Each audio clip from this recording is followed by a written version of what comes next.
Ma Migori nyakoro mage juanga to jokanyo masanja mabende wuoke gwenge kuma Kuria bende koro dwaro ni apaya nero mabende wuoke gwenge kumage Kehancha, Longoria, Narok kod Nairobi mondo koro losi yonwero makare.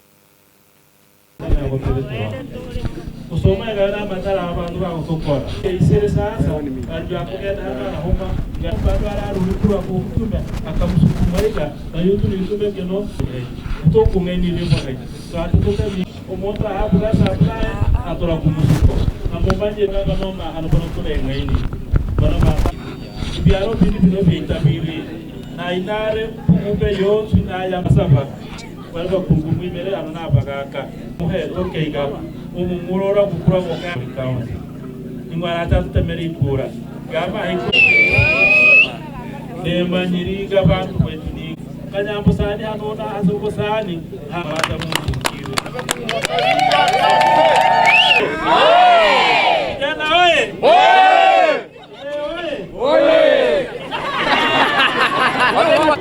Wanatarajia kwamba wakati our right honorable Raila Amolo Odinga akiingia kwa uongozi na pia awaangalie katika maendeleo yote, hasa kwa njia ya barabara ambayo sisi tunatarajia. Tuna barabara ya security road yenye inakata kwa mpaka yetu na Tanzania, inakata gote, na hizi barabara ambazo zinataka Kuria na kupitia njia Narok kufika Nairobi.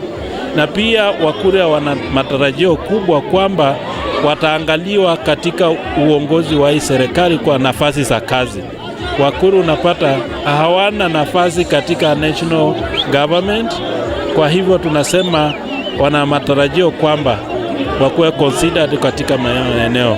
Tuko na stima shuleni peke yake ambayo hiyo transformer inataka ifanywe kitu kama maximization ndio iweze kufikia wenyeji. Tuko na maji hapa karibu, lakini hayahudumii hata ile shule yenye tuko nayo na ile ambayo ni jirani upande ule mwingine. Hospitali tulijengewa hapa ambayo ni jengo peke yake na halifanyi kazi yoyote mpaka saa hii. Pia barabara hazirekebishwi. Tukimpa kazi atatusimamia kwa uaminifu wote. Najua yeye hana ukabila, hana ubaguzi.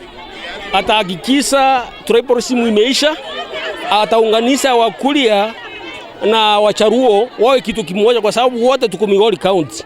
Ninajua mheshimiwa atapata kiti kwa sababu ni mchapakazi. Ninamwomba tu wakati ambapo atakuwa amepata kiti akumbuke hawa watu, awatendee kazi na pia awaletee stima. Ukweli ni kwamba kuna biashara nyingi yenye unaweza fanya hapo upate pesa, lakini biashara nyingi kama saloon inahitaji stima, biashara kama saiba inahitaji stima.